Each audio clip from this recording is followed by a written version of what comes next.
The Thing Below by E.B. Carlisle. In the cramped, dark attic, she whispered to herself, "It's okay. It's okay." Julia knew that she had to act. She had left her phone on the bedside table, too panicked to think any further than just a few milliseconds ahead. Things had quieted down below her, and she psyched herself up as much as she could for what was to come.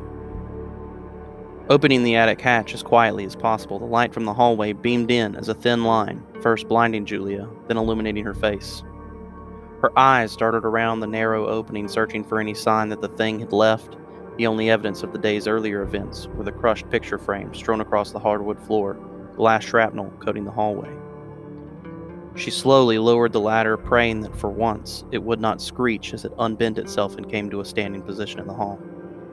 Her prayers were heard as the wooden ladder touched down silently. Shaking, her foot landed on the first step, and the second, and the third. As she met the cold floor, she looked down the hallway and hoped she would once again be alone in the house. Facing forward, Julia stepped back into her bedroom. She heard the crunch of broken glass before she felt it slice her bare foot. Unbalanced, she stumbled, and the chase was on once more. The cabinets in the kitchen slammed shut as the beast let out an ear-piercing scream. It pounded on the floor, and before it rounded the corner to enter the hallway, Julia had slid into her room, locking the door. Quickly, she bounded across her bed, landing on the far side of the room. She shoved her bed frame, mattress, and all against the door just as the pounding began. At this point, the screaming from the other side of the door only intensified as Julia fumbled with her flip phone. Dialing the 3 digits, she realized that she had never actually called 911. There would be a time to think about that later, she told herself. The phone only rang once, before there was a voice on the other line. 911, what's your emergency? There's some sort of creature in my house, Julia stuttered, shaking as she spoke. I'm sorry, I didn't quite get that. Tell me exactly what's happening, the operator stated. There's some kind of thing in my house. I think it's an animal. Please just send help, she begged. Okay, what's your locate? Before the operator could finish her question, the bed shifted, allowing a hairy hand to pry its way through the door. Julia's scream matched the volume of the beast outside. Knowing the operator's next question, Julia rambled off her address through sobs. I need you to stay on the line with me, the operator directed. As the door lurched open further, the hand reaching further into the room, revealing its fur-covered origins and its strangely wire-based augmentations. It pushed its way into the room, casting the bed frame and mattress to the side. Julia saw for just a moment its terrible face and awful teeth. The ape, in some sort of orange jumpsuit, was trailed by wires and cords attached to its arms and the back of its skull.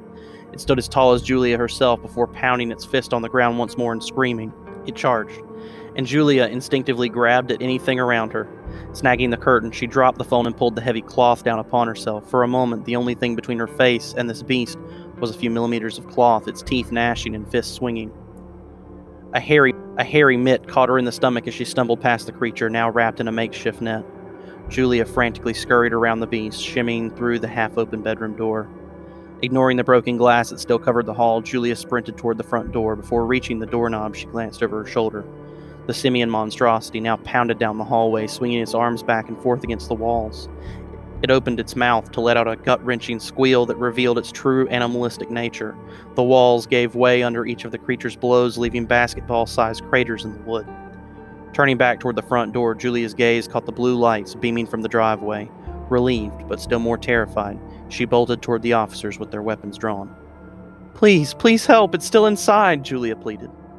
The officers loaded her into the safety of the police cruiser before taking their first steps into the home.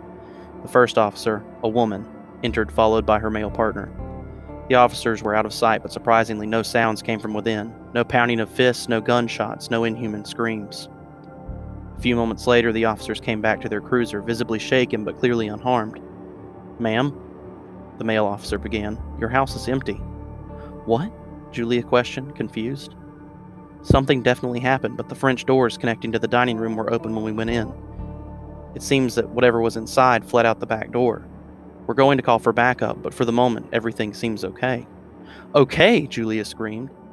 I was just attacked by some kind of science fair chimpanzee hitman, and everything just seems okay? Listen, lady, the officer began. There's no need to go bananas.